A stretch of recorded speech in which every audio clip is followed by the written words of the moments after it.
cultural shocks as an African living in Russia. Hi guys, my name is Andy, the Afrolev, and welcome to the channel.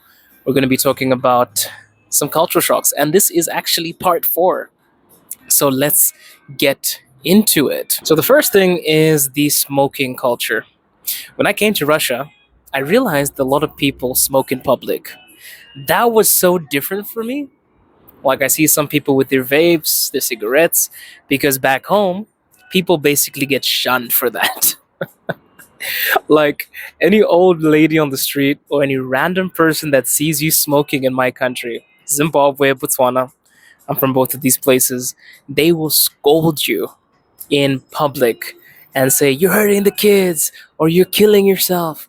And every billboard in my hometown basically has anti-smoking advertisements in terms of like getting clean, going to this rehab center, or just stopping entirely on your own. And they post lungs that have basically been, I don't know, disintegrated or on the brink of disintegration in textbooks, on flyers, on posters. In short, they're telling you that you're going to die. And it's not subtle. It's like smoking kills. That's literally what is posted everywhere in my country. And I guess when I moved to Russia, China as well, I saw people just vaping anywhere, smoking anywhere. And I don't know about the other cities in Russia because I live in Moscow. Some of my friends say that, of course, in other cities, people kind of find their corner to smoke or whatever. But yeah, that was just unbelievable to me because I was basically just wide-eyed waiting for an old lady to walk down the street and cuss them out. Another cultural shock for me is that behind me. You see that? That is an apartment. Most people in Russia live in apartments. Yeah, which is weird for me because in my hometown, there's so much free land to buy, or available land rather, to buy, that almost everybody has built their own house on their own property, right? So people have their own houses. Yeah. But here, I guess apartments are more convenient because there's so many people here. In my country, there are only like 2.3 million people, not that many. So apartments were something that were very interesting for me. I've seen them in other countries, of course. I lived in China as well. But I went home for a brief moment after I left China before I came to Russia, and I was really shocked. I was like, whoa. So we really live in houses like that. Everyone has their own house or is saying, "I'm going to build my own house." But most people will just buy an apartment, which I think is strange to us because our whole idea is like an open space.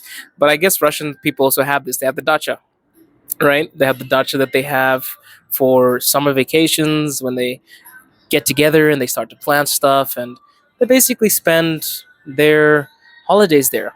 So they do have a dacha. But yeah, open spaces, apartments were something that were so interesting to me. And I've talked about it before. Because of this, I realized that I was a lot safer because I was in the air. Because back home, when you have your own house, you basically make sure your light is on outside all the time so that robbers think that you're basically, awake. So it took some adapting for me to realize, oh no, no one's going to climb the building. No one's going to scale the building and try to steal something from me. So that was an interesting one. Another thing was psychiatry, therapy, and counseling. Lots of kids here, when they have a problem, they see the therapist. There's a nurse in every school that has a degree in psychology and she can talk the kid through it. When I was a kid in school, my parents would tell me to go to church. There was no such thing as depression in my time. Or right now, there is no such thing as depression in some places in my country. Because people think depression is something that you can automatically just snap out of. So when people are like, "I'm depressed," your parents basically say, "Go to church." They say, "Go to church, go get some help, talk to the pastor, pray to God. God will solve it all." So when I came here, I saw a lot of kids with problems, psychological problems, which I understand. Maybe professionals can handle this better. I saw them being counseled I saw the parents literally paying for therapy. Yeah, paying to make sure that they are okay. But when I was a kid, my goodness, my parents were just like, snap out of it. Don't be a baby, or go to church. I think that's because Africans don't really believe in the whole psychiatry thing. We don't believe in this thing of sitting down with somebody and telling them about your problems, especially if you're a guy. You're supposed to be tough. You basically have a problem, you solve it. But I'm noticing this is a new phenomenon in Russia because my wife also says she was kind of like creeped out, like, oh my god, why does every kid need a psychologist? It seems to be a worldly phenomenon. Maybe even in my country. I haven't been there a while. But when I was there, when you are like, I don't feel okay, or I'm depressed, people would think you're bewitched. They'd basically tell you to go to the church and remove the demons from your, your head. So yeah, that's something which was really fascinating for me. But it's kind of opened my mind up a bit because I think professionals are there to help you with your mental health, but I feel like it's too late for me. I basically just snap back into gear after a few hours and then I'm back to myself. I have no problems. But yeah, maybe psychiatry would have been extremely helpful back in the day. Who knows? The next one is eating out at restaurants. Eating out at restaurants for me back in my country, as a kid, as a teenager, as an adult even, it's something really fancy, yeah?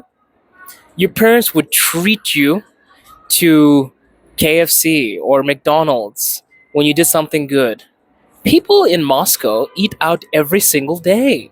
Yes, there are canteens everywhere. There are burger joints. There are places you can get some sandwiches.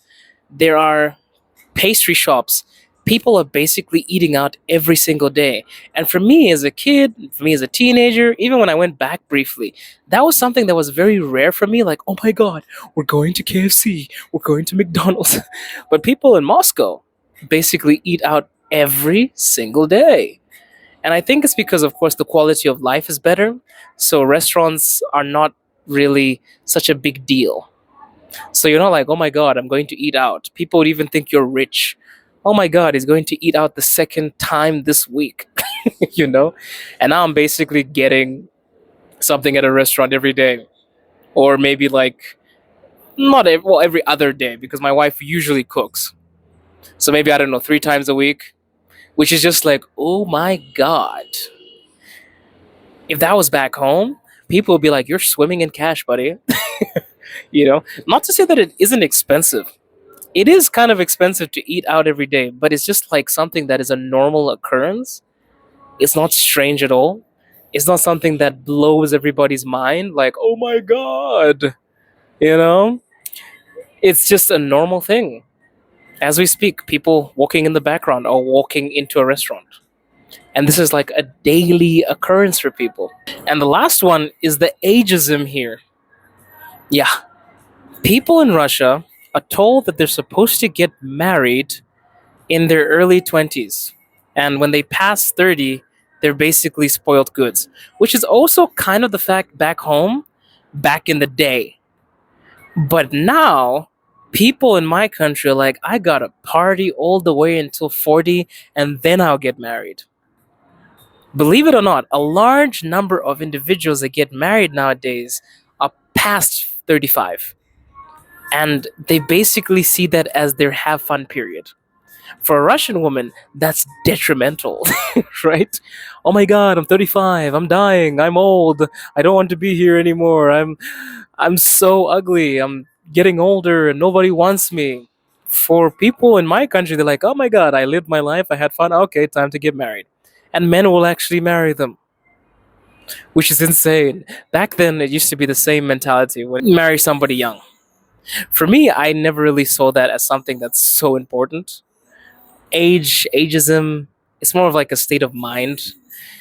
And actually, the older you get, the more experience you have, right? So, higher chance of success, I think. Unless you're a total idiot and you keep on making the same mistake again and again. But my wife is older than me. There's an example. And that was never weird for me. I think that a lot of people actually think like that nowadays in my country. age is almost a construct now.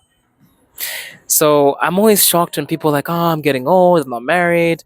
And then I'm just like, aren't you about to tell me that you still want to have fun in the clubs? Because that's every woman in my country. Oh my God, I am too young to get married. That's what they say. They got a party. So that was absolutely crazy for me. If you guys enjoyed this, please like, subscribe, leave a comment. Tell me if you want a part 5. It's so fun doing this with you guys because every single time I go outside and I experience life in Russia, there's always something new that I find. So if you guys want a part 5, tell me. I have a lot more stored in here. So as always, we are roaring truths to preserve your pretty voice. Ciao.